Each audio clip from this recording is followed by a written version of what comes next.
Fala pessoal, tudo bem? Sejam bem-vindos a mais um programa Parto em Foco e hoje vamos falar de quando será o fim da pandemia. Para isso, eu convidei o renomado infectologista Dr. Carlos Starling para responder algumas questões importantes.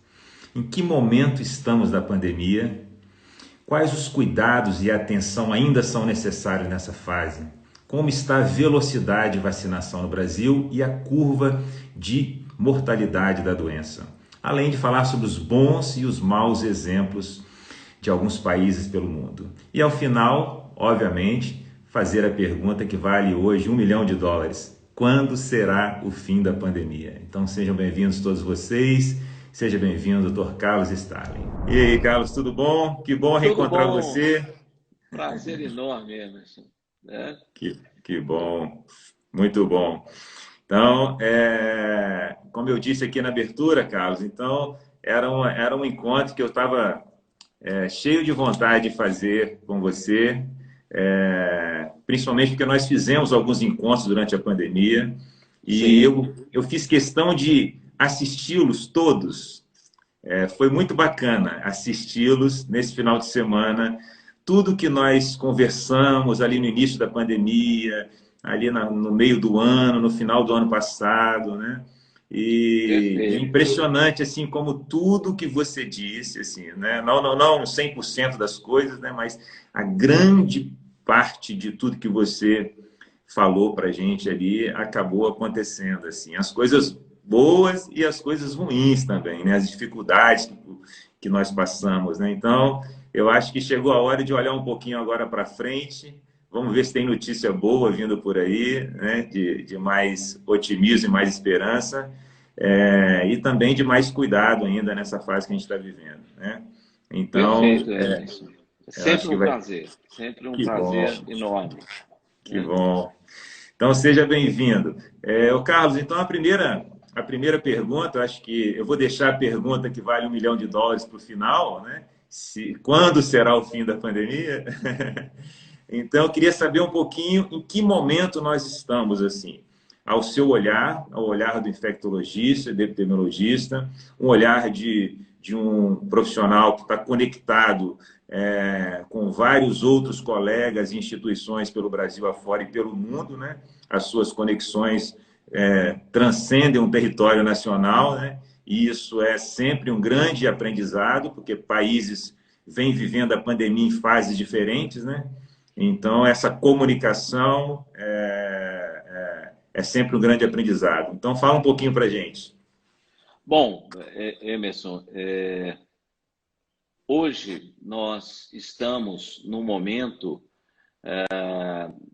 que poderia te dizer que é um momento de ouro da epidemia, né?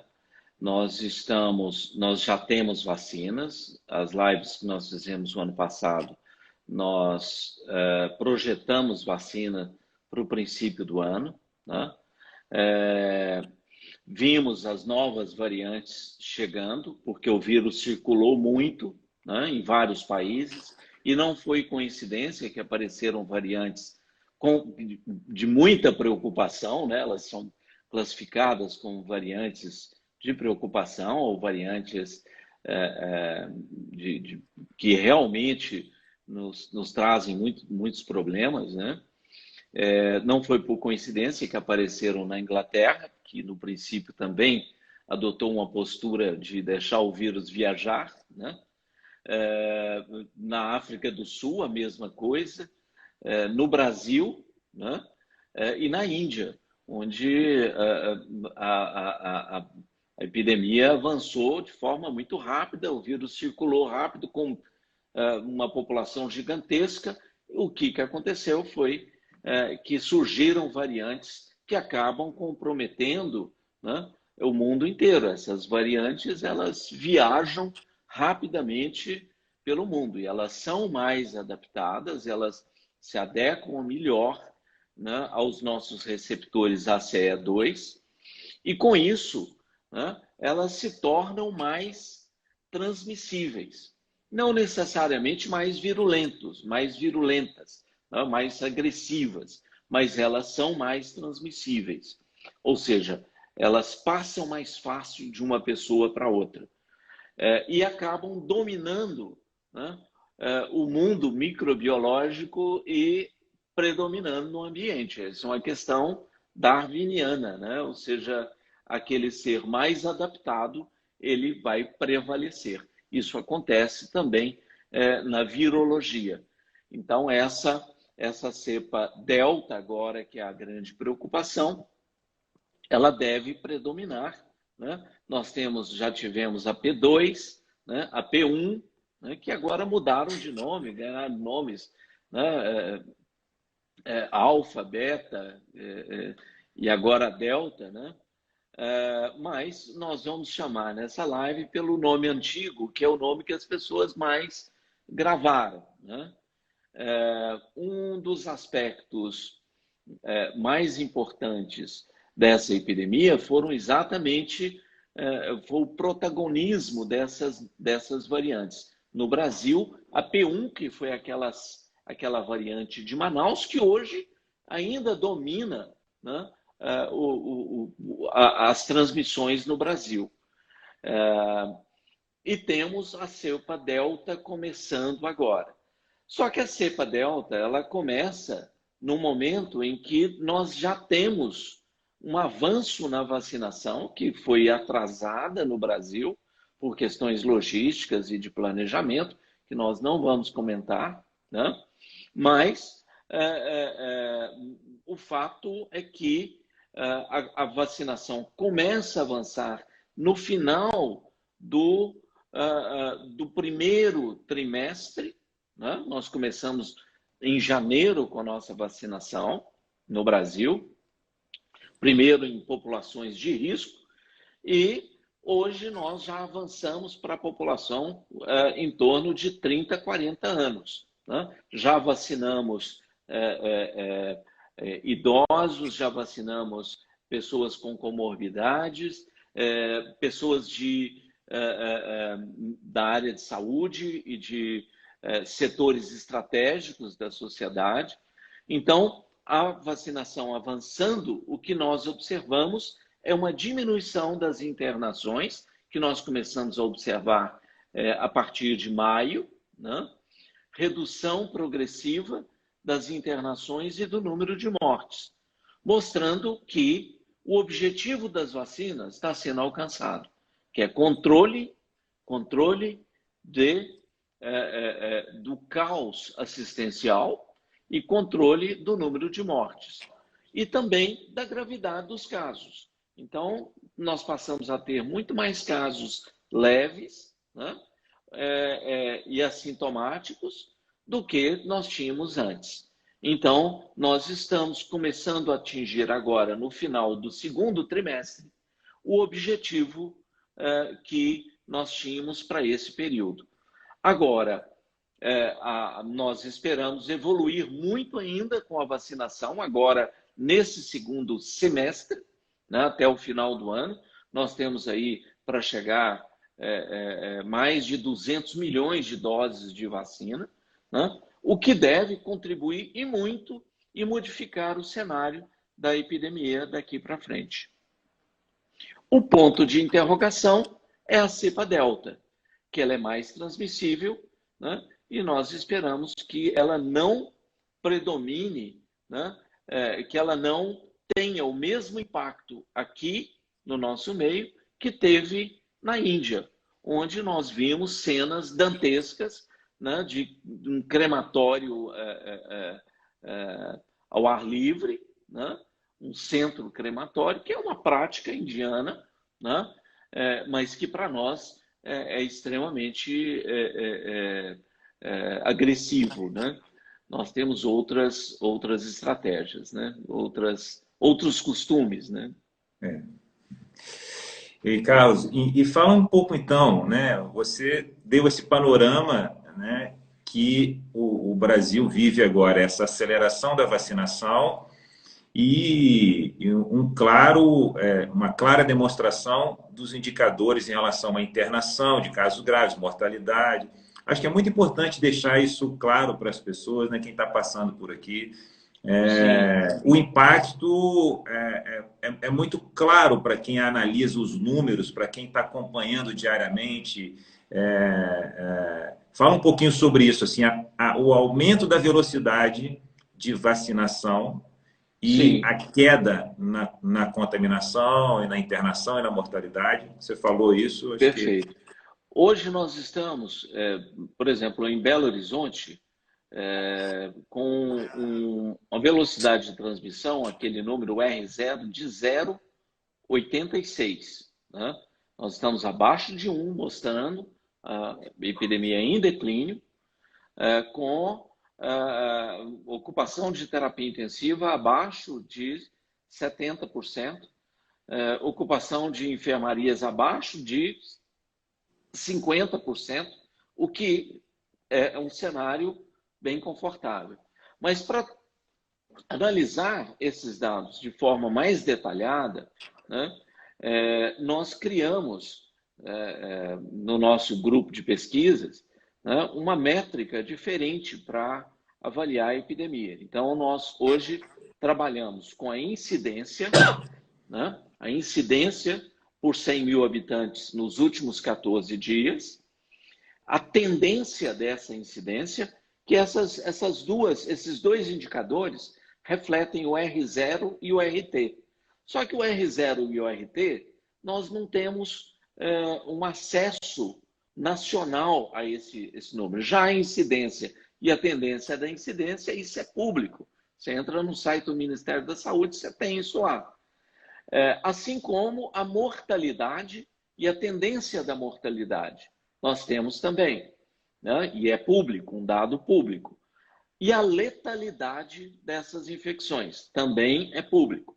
Então, nós criamos um modelo matricial, né?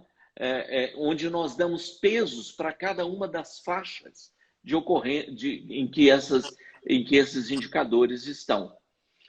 E contrabalançando, ou seja, contrapondo a incidência, a mortalidade e a letalidade, nós temos o percentual da população vacinada. Então, nós construímos um índice que nós chamamos de taxa de normalidade, que hoje, em Belo Horizonte, nós estamos em 80%. Nós estamos com 80%, só que com dois vetores muito importantes, que são as tendências de queda na incidência e queda na mortalidade. Com isso, o vetor positivo nos dá um limite de 85% de normalidade.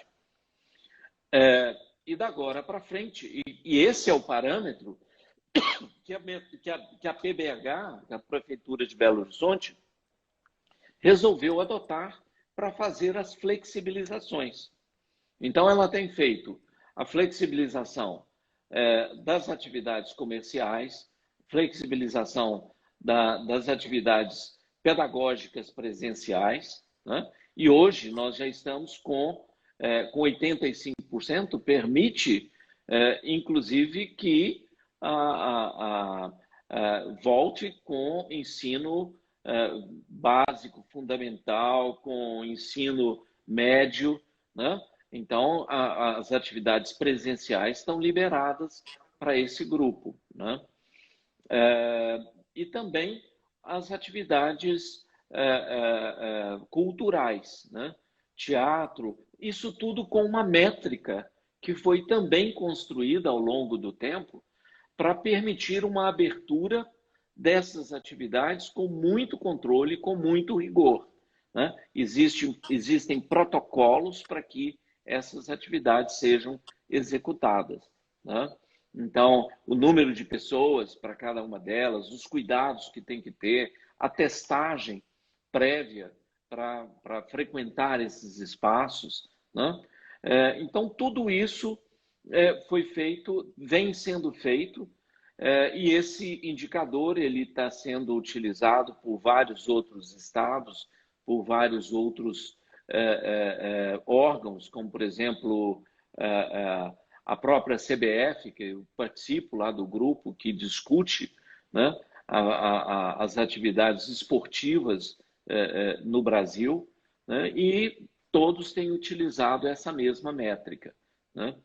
Que é diferente do que vinha sendo utilizado, né? Empresas têm usado para retornar com seus funcionários em atividades presenciais nos escritórios, né?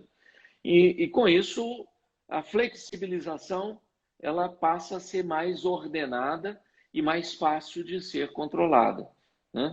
Então, é assim que nós estamos trabalhando com esse indicador de normalidade, que toda quarta-feira, toda quinta-feira, a PBH publica no seu site qual que está o índice de normalidade da cidade. Hoje, ele está em 85%, usando os vetores de progressão da doença.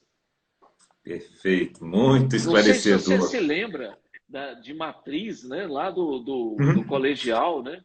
Você tem matriz e vetores, né? Toda matriz você tem um vetor, né? Então, nós usamos esses conceitos matemáticos, né? Que nós tiramos lá do colegial, mostrando que, né? Ainda a memória ainda do colegial ainda continua presente. Claro que tem matemáticos, estatísticos trabalhando conosco que nos ajudam a criar essa modelagem. Que Um bom. deles é o Braulio Couto, que é o Braulio, que é um parceiro de pesquisa de mais de 30 anos. Muito bom. Ó, muito esclarecedor essa informação desse mapeamento e de como está sendo feito isso aqui em Belo Horizonte, né? Mas fala um pouquinho também para a gente, Carlos, que é uma pergunta assim, muito comum no consultório. Eu recebi aqui muitas mensagens quando eu anunciei a live, das pessoas querendo entender um pouquinho qual o papel do indivíduo agora, né? Assim, né? Você falou um pouquinho aí do raciocínio lógico, matemático, científico para a tomada das grandes decisões, de flexibilização, de organização do controle da pandemia. Mas as pessoas, quais são os cuidados e a atenção que as pessoas devem ter ainda nessa fase, né? Porque a partir do Perfeito. momento que existe a flexibilização, que chegou a vacina, como nós não vivemos pandemias né, frequentes na nossa vida, né? Então, eu sinto que as pessoas, às vezes, têm um comportamento de, não, agora já acabou, está livre, não preciso de mais nada, de cuidado. Fala um pouquinho sobre isso, o cuidado do indivíduo, né? Sim. Essa pergunta é fundamental, né? Primeiro, vacinar assim que possível, não atrasar vacinação, nem da primeira dose, nem da segunda dose, tá? Não escolher vacina, qualquer vacina. Todas as vacinas, elas têm o mesmo objetivo e conseguem alcançar os mesmos resultados, ou resultados semelhantes.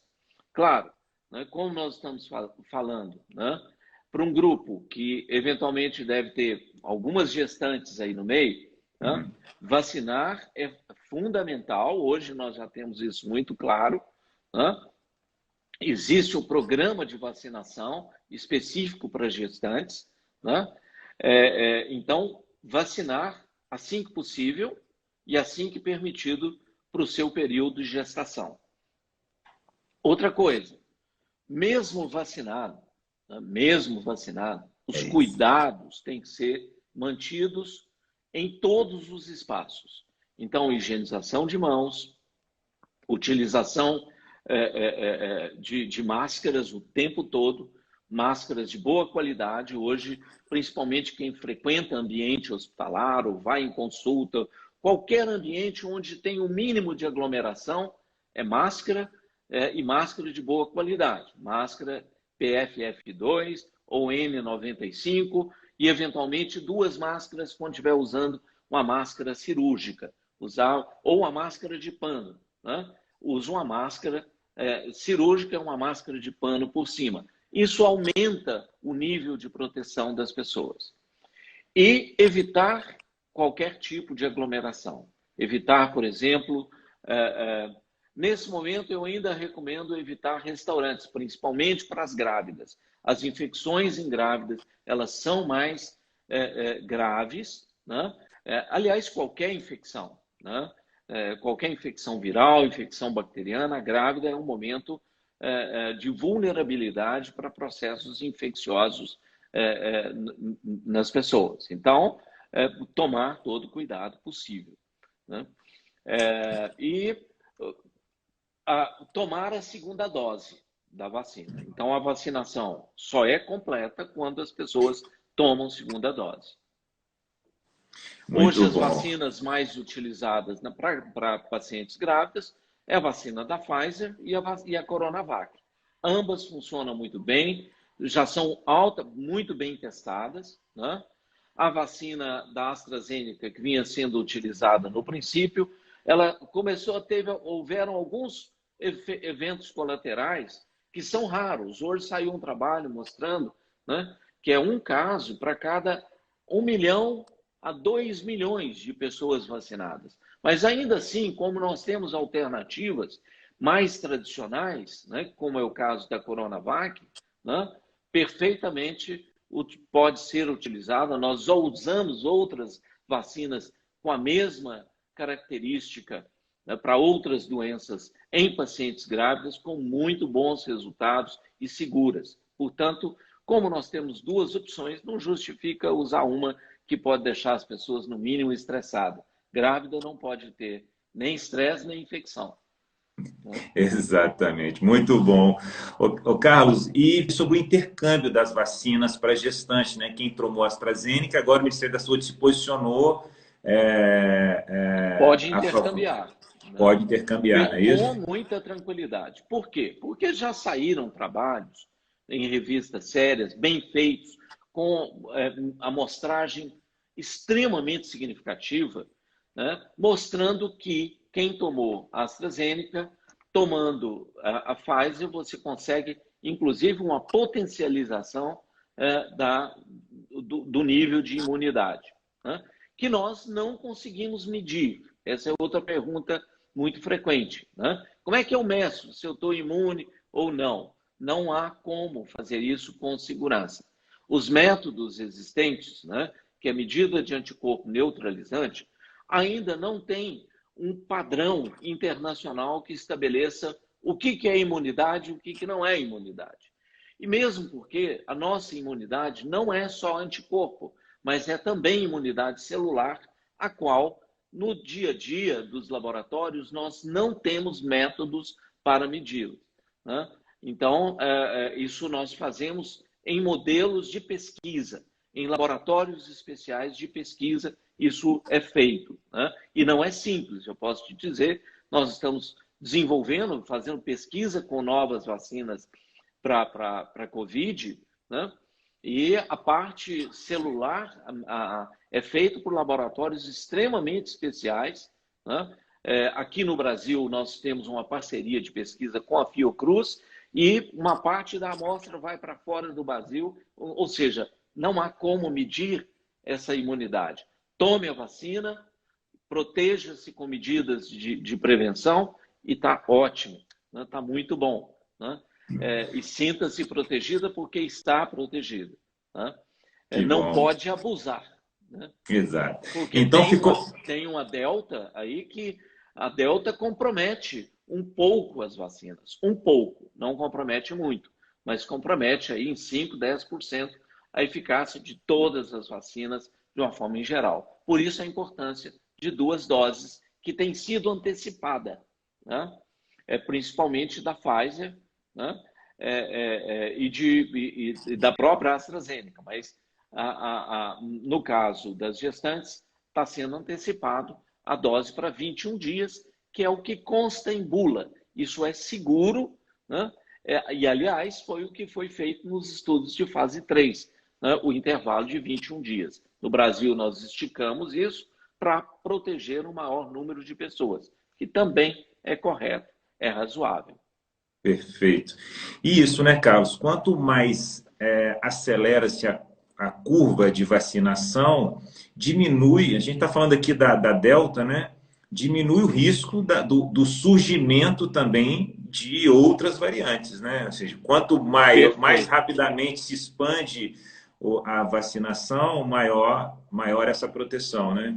Ô, Sim, as Carlos, variantes surgem pela circulação viral, né? exato. Isso é um processo natural. Se você controla a circulação viral, seja com medidas de barreira, né? Seja isolando pessoas sintomáticas ou assintomáticas portadoras do vírus, seja com vacina, essas são três estratégias de bloqueio do vírus, tá excelente, tá muito bom, Perfeito. né? Ô, Carlos, Não aparece variante. eu queria que você tirasse uma dúvida sobre o uso das máscaras, porque ficou meio confuso um pouco isso aí, principalmente depois da chegada da vacina, né? Alguns países desenvolvidos, não, tomou vacina, pode tirar a máscara. E ficou essa coisa na cabeça da população, das pessoas. Explica um pouquinho assim, a vacina protege você de ter doença de forma grave ou moderada, de hospitalização, mas você se contamina e você contamina outras pessoas, você contamina pessoas mais frágeis perto de você. Explica um pouquinho para as pessoas assim de que Exatamente. a vacina não garante que você não possa se contaminar e contaminar outras pessoas. E aí falar um pouquinho da importância da máscara para quem tomou a vacina. Fala um pouquinho que os Estados Unidos agora está voltando atrás, né? Falaram lá, não, vamos, agora Estados pode tirar a Unidos, máscara. Israel, né? Aquela foi uma medida intempestiva, né? Foi uma medida intempestiva e eu cheguei a comentar em rede nacional, né, que aquela era uma medida que não era razoável para o momento da epidemia e o que é bom para os Estados Unidos não é bom para, não necessariamente é bom para o Brasil. A única coisa boa, né, que era que para eles, que é boa para nós, era a vacina, né? Que infelizmente a gente estava com um arsenal limitado, né?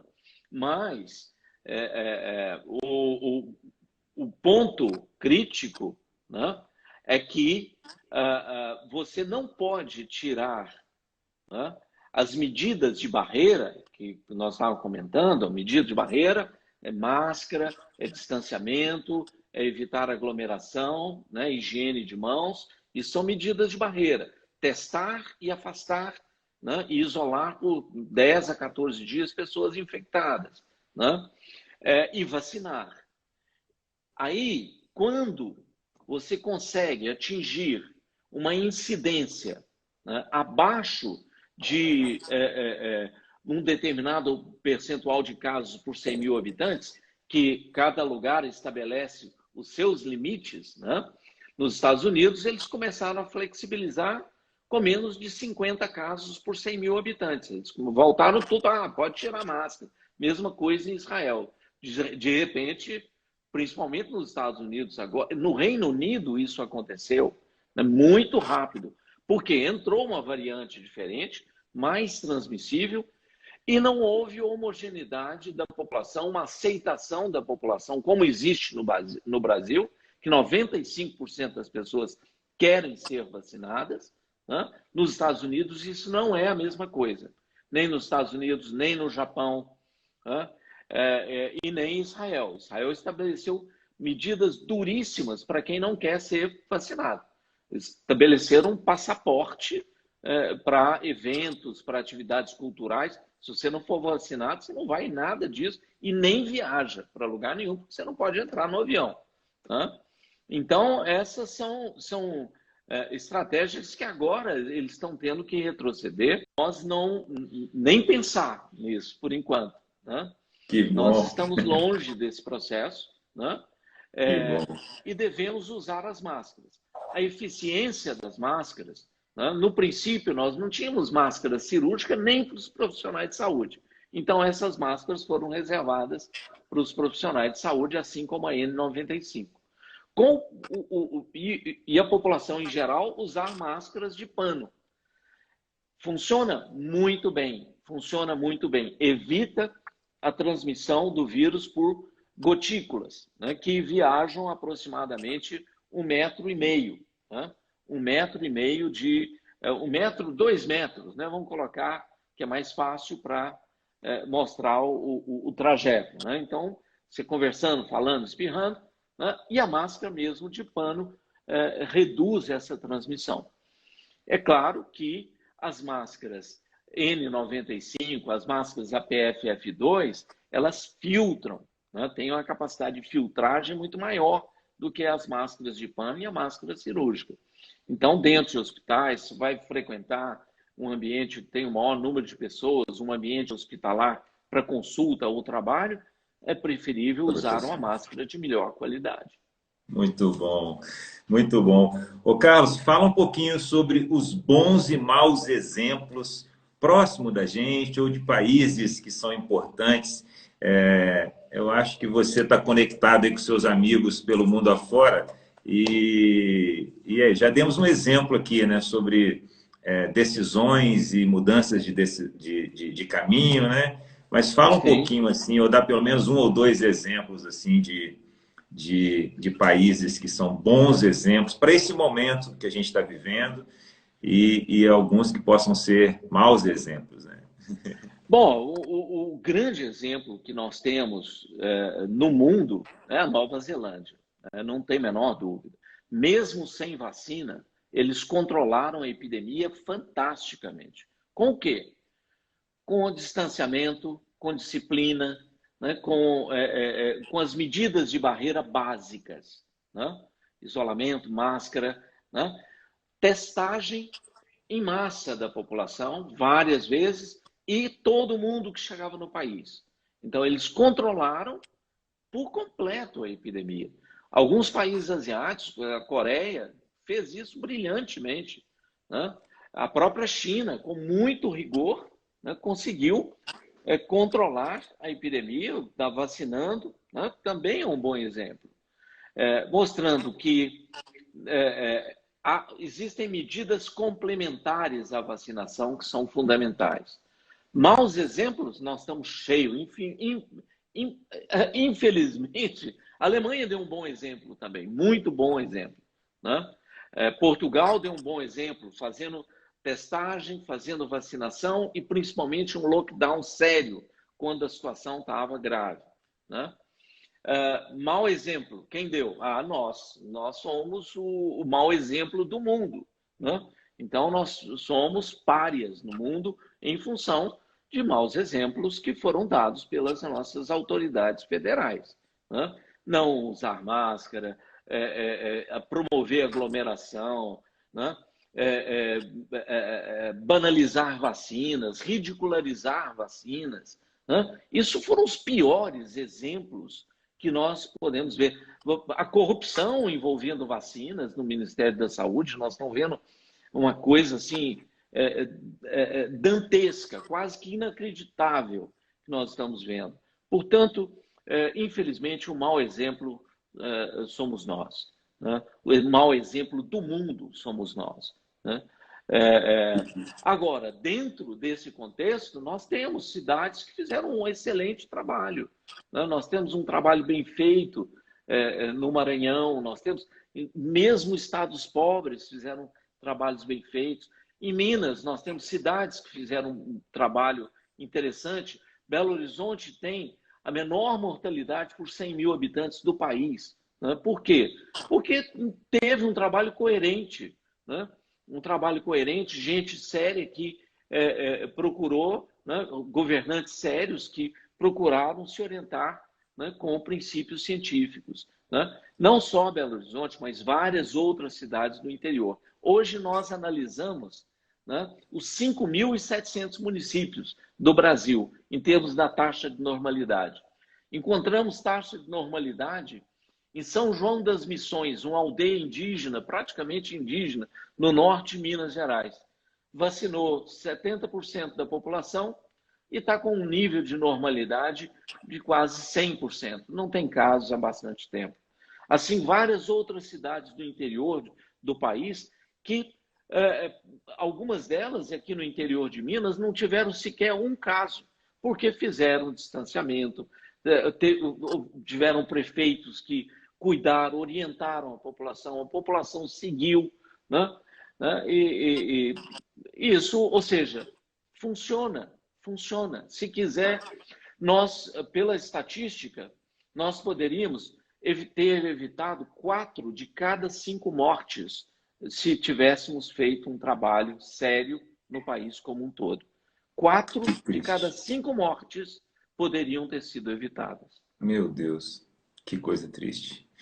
Que número impactante, Carlos, ouvir isso de Esse é você. um trabalho Né? do ADAL, né?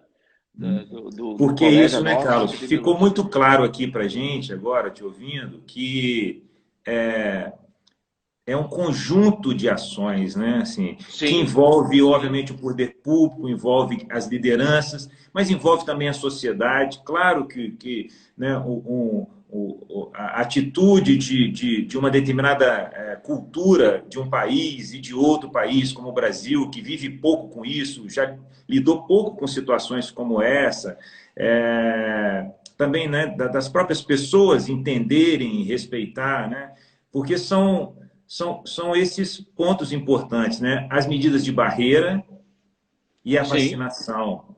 Né? O sim. grande sucesso é quando essas duas coisas andam juntas. Não é só, não, só vacinar e pronto. Ou não, é só as medidas de barreira.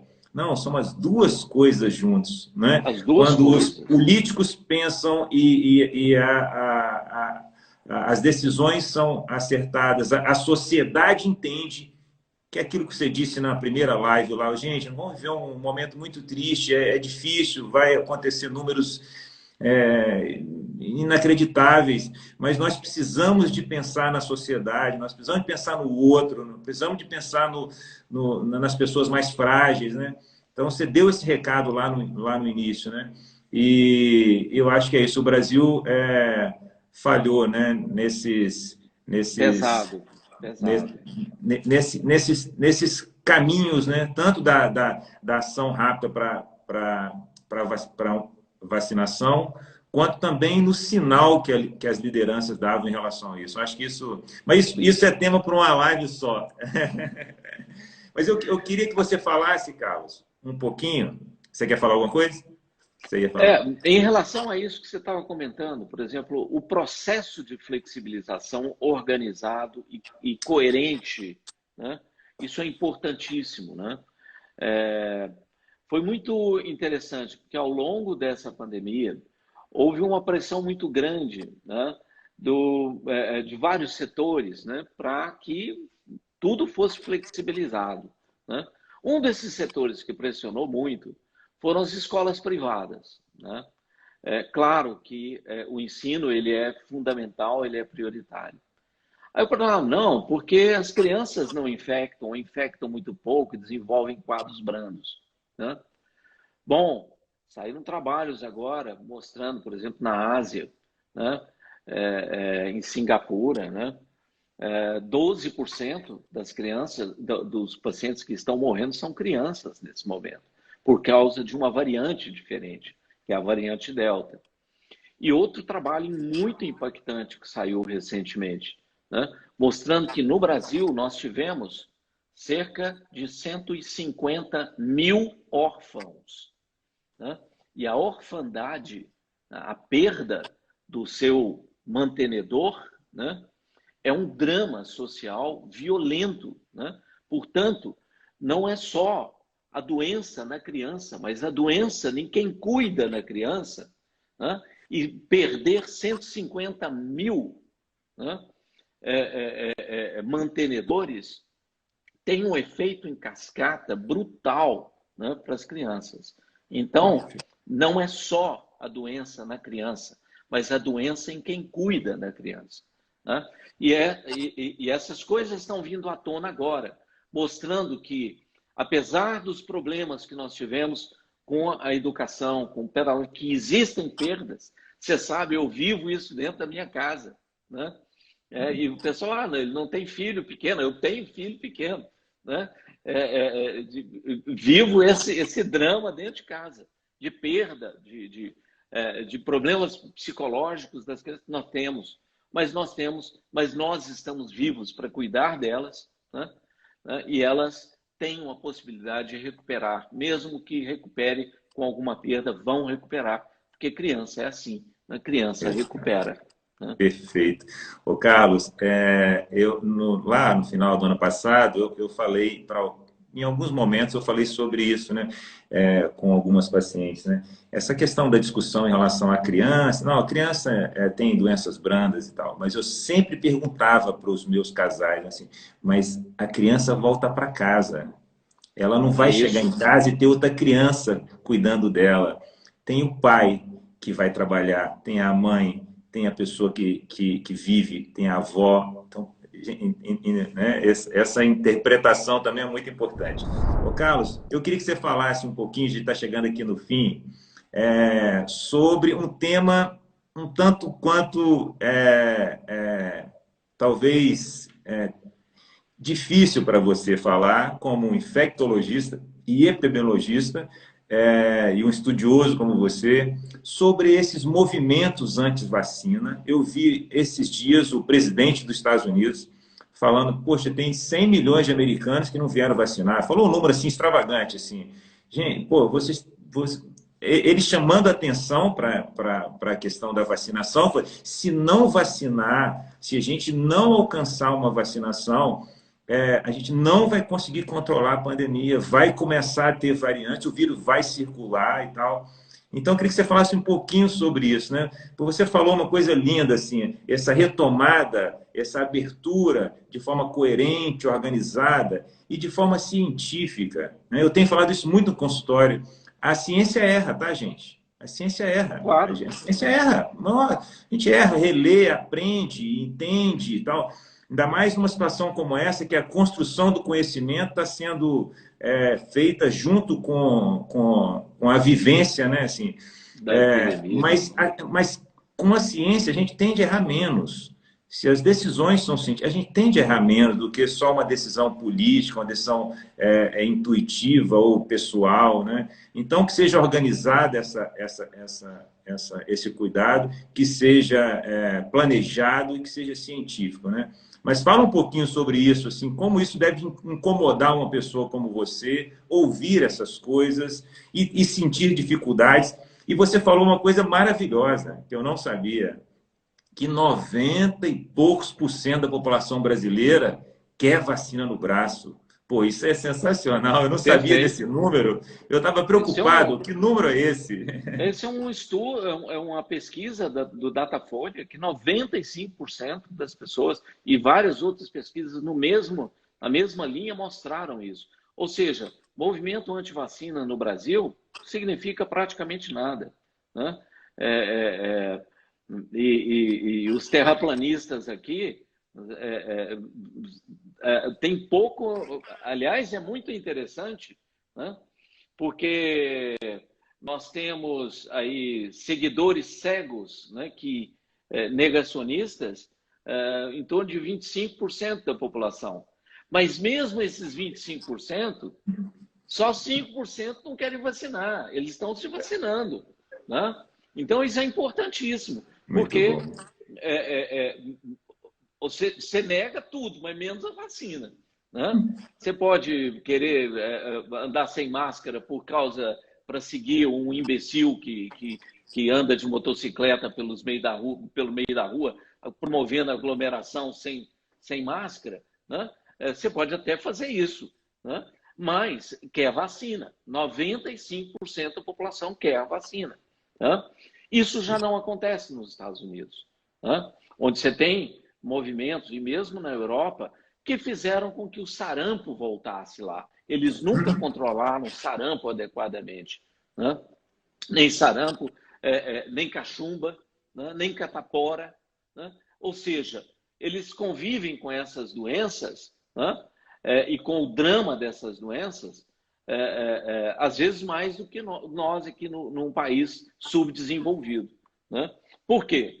Porque aqui, se você tiver sarampo disseminar aqui, a mortalidade é absurda.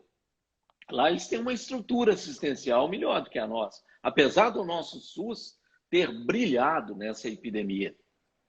O SUS que ajudou a te formar aqui no Odete, né, onde nós convivemos muito tempo, né, brilhou nessa epidemia, né? Nós vivemos momentos complicados em algumas regiões do país, mas não por falta de aviso, não Alguns por falta de infraestrutura mesmo, né? De investimento.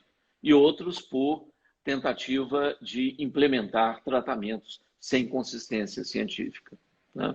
Que estão sendo expostos para a população hoje, ficando cada vez mais evidente, né? Coisas que É. nós comentamos aqui em momentos anteriores.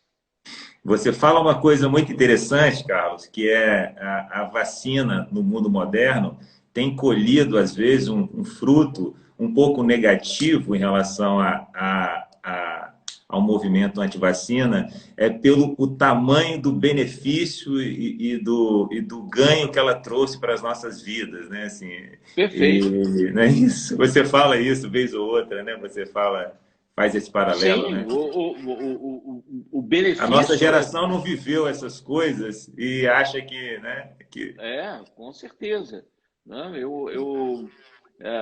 Acho sempre que se você puder vacinar, vacine-se, né? Com certeza. Né? muito E o bom, quanto antes. muito bom. Ô Carlos, então, está chegando aqui ao fim, eu tenho que fazer a pergunta que não quer calar, né? Quando será o fim da pandemia? Fala para mim Bom, assim, o que que você, é, porque tudo que você disse lá atrás, ó, quase tudo que você falou que ia acontecer, quando que ia chegar a vacina e tal, tudo, tudo. Os números, até os números extravagantes que você me disse em fevereiro, a pandemia não tinha nem chegado no Brasil, você me fez cancelar uma viagem para Nova York. Eu não vou te perdoar, quer dizer, eu vou te perdoar isso, não, eu vou te agradecer para o resto da vida, porque na época da minha viagem, das minhas férias, tem 3 anos que eu não tiro férias, era a minha férias, ficar 15 dias em Nova York. Nova York estava aquele caos, que estava faltando respirador para as para as pessoas e tal. pessoas. E você me falou ali coisa de números ali antes da pandemia chegar, inacreditáveis, assim, do que você me disse. Me fala um pouquinho agora, vamos falar de esperança. Eu quero que você deixe um recado de esperança, de otimismo. É, eu queria te ouvir. Bom, Emerson, nós não temos uma bola de cristal que vai terminar a tal data. É muito provável, né, que entre dezembro e março do próximo ano, a Organização Mundial de Saúde já estabeleceu, não é mais uma pandemia, nós vamos viver agora epidemias localizadas. O vírus, né? Então eles devem fazer isso porque as vacinas vão disseminar pelo mundo, né? O processo de produção, novas plantas para a produção de vacina estão sendo desenvolvidas, né? E criadas, né? Tem empresas que investiram bilhões em novas plantas. E isso é muito bom, né? Então, a pandemia ela deve ser controlada ou em termos de decreto, né, da Organização Mundial de Saúde, porque na Isso. hora que você fala que é pandemia, você tem uma série de medidas que vão acontecer, né, medidas restritivas de mobilidade de população, né, que os países têm que adotar, né? Então é muito provável, né, que até fevereiro, março, não deve passar disso, a pandemia, o decreto da pandemia deve cair, né? Perfeito. Mas o vírus vai continuar circulando, não tenha a menor dúvida disso, né? Nós vamos controlar esse vírus, é muito provável que nós tenhamos vacinações anuais, assim como nós temos para a influenza, porque o vírus ele teve uma penetração muito grande na população, né? Então, nós vamos ter modificações nas vacinas para atender e para cobrir as diferentes variantes ou as variantes mais importantes em circulação pelo mundo, né? Então, nós vamos ter revacinação, muito provavelmente, nos próximos anos. Mas o vírus em si, nós vamos continuar convivendo com ele. O que deve acontecer é que, pela vacinação, nós vamos controlando, né? E ele vai se tornar um vírus endêmico com uma queda progressiva de agressividade, né? Não quer dizer que as medidas que nós incorporamos né, ao longo dessa epidemia vão ser banalizadas ou largadas de lado muito fácil. A pergunta do pessoal é: quando que eu vou tirar a máscara? Né? Muito provavelmente nós vamos recomendar que você continue com máscara até 2022, fácil. Né? Então, nós podemos controlar o vírus, mas os cuidados vão permanecer. Né? E são cuidados importantes para essa epidemia e para outras doenças respiratórias que nós enfrentamos, como influenza, né? Como influenza, como vírus sincicial respiratório, como adenovírus, que são como tuberculose, que é um problema grave de saúde pública até hoje. Você controla com máscara, né? com princípios, né?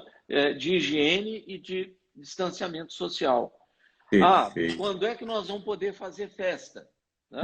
Será que nós podemos terminar esse ano fazendo uma festa? Né? Com métrica e com cuidado. Né?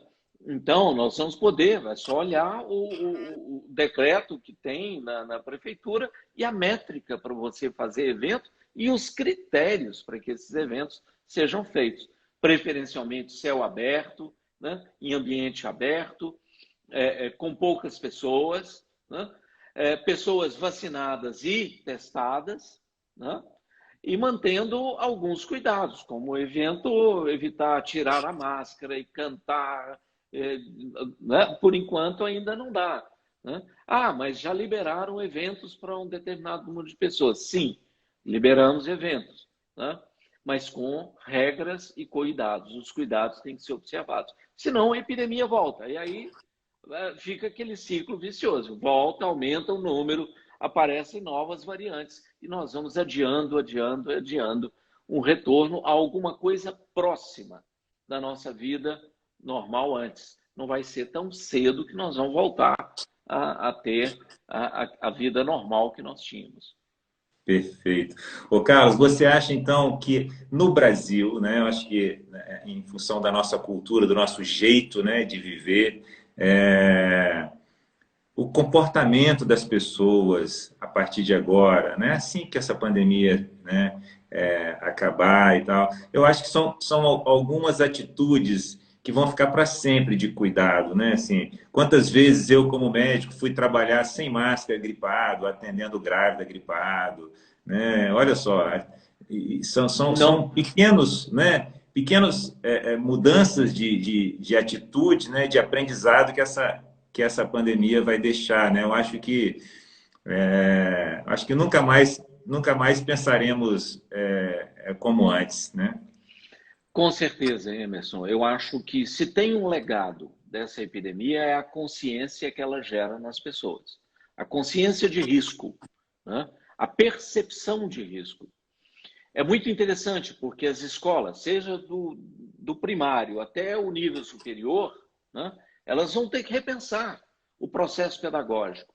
Juntar muita gente em sala de aula e próximo uma das outras, isso é risco não só para a corona, mas é risco para várias outras doenças respiratórias. Né?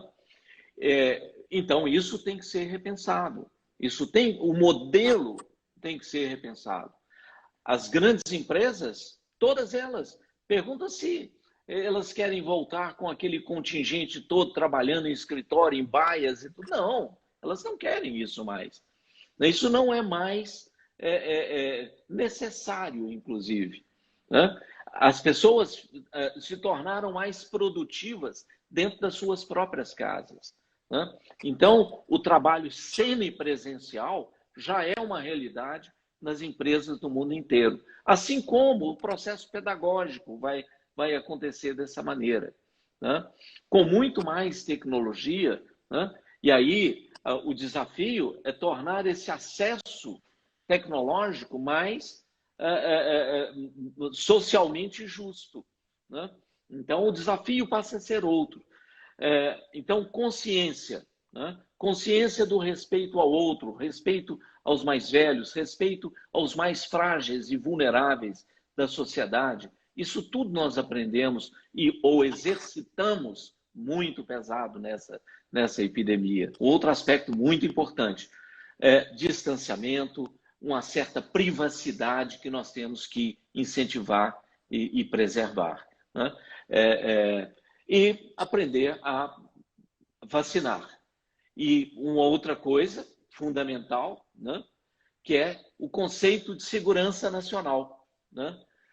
Que segurança nacional é ter tecnologia, ter ciência, é investir em educação, em pesquisa, né? Em produção de equipamentos para proteção individual dos trabalhadores, é pensar em saúde enquanto segurança nacional, né? Isso é outro legado que essa epidemia deixa, né? Para aqueles ouvidos que sabem que conseguem ouvir. Ouvidos que não conseguem ouvir, esses são surdos por natureza, né?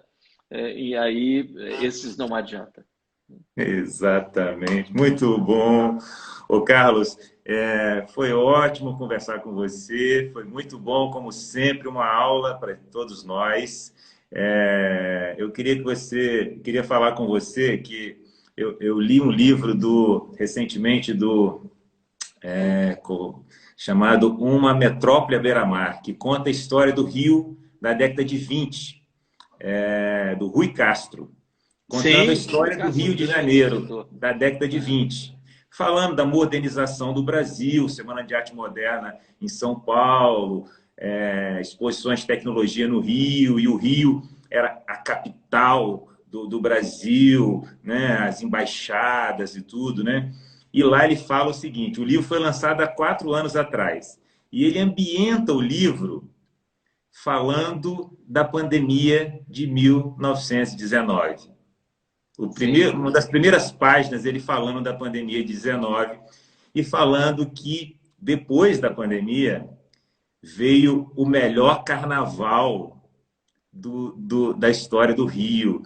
Foi na década de em 1920, 21, 22, 23 e tal. Eu estou falando isso por quê? Porque eu acho que um dos setores que sofreu muito, né, nessa pandemia, né, foi o setor, né, de bares, restaurantes, eventos, festas, né? E eu acho isso foi duro para essas pessoas, né? Mas eu lendo esse parágrafo, eu acho que é um sinal de esperança assim, para todas as pessoas que estão envolvidas com esse setor. Meu sogro trabalhou durante muitos anos com bares e restaurantes, e os amigos, todas as dificuldades que eles viveram e tal. Mas, com o passar do tempo, fomos todos entendendo a importância disso, né? Mas eu acredito que vem muita coisa boa depois dessa pandemia também, né? Da gente poder se reunir, né? Com certeza. Eu acho que essa parte da economia vai crescer muito nos próximos anos. Claro, com E nós certeza. gostamos muito, né, Carlos? Eu e você gostamos muito disso, né? Nós gostamos, faz parte da nossa vida, né? A sociabilidade, ela é fundamental para todos nós, né? Então, nós somos seres sociais e precisamos desses encontros, bons encontros, como esse que nós estamos fazendo aqui agora, né? E óbvio, né, que com uma taça de vinho, com um bom papo, a coisa estica de forma mais natural ainda, né? Mas eu fico muito grato pela oportunidade, por nós podermos discutir, esclarecer assuntos que são tão polêmicos, mas que certamente são também muito pedagógicos, né? Muito bom, Carlos, Tá foi bom? ótimo. Essa pandemia está ensinando muito. Para quem quer aprender, essa pandemia está ensinando muita coisa. Mas tem que querer aprender também, não é isso? Com certeza, com E certeza. em momentos de crise, em momentos de transformação, em momentos difíceis, em momentos de guerra, em momentos de pandemia, né? Um olhar de respeito, um olhar pensando em toda a sociedade, não pensando só no indivíduo, né? O indivíduo olhar para entender que as ações individuais interferem no coletivo, né? Então, e que os dirigentes, que as lideranças, né, Aham. façam um trabalho correto, planejado, científico, né? Assim, lembrando que a ciência erra, a ciência muda de opinião com o passar dos anos, né? Mas se tem um caminho para crises como essa, para que a gente sofra menos, para que a gente erre menos, para que a gente salve vidas, é o caminho da ciência, eu não tenho dúvida disso. E Com você é um certeza. cientista, um pesquisador, e eu queria fazer aqui um agradecimento a você e a todas as pessoas envolvidas pelo Brasil afora.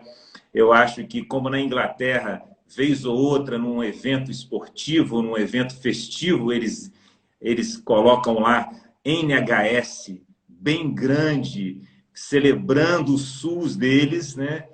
Que a gente passe a também olhar, porque se não existisse o SUS seria uma grande, grande, grande tragédia, né? Com Muito maior do certeza. que foi.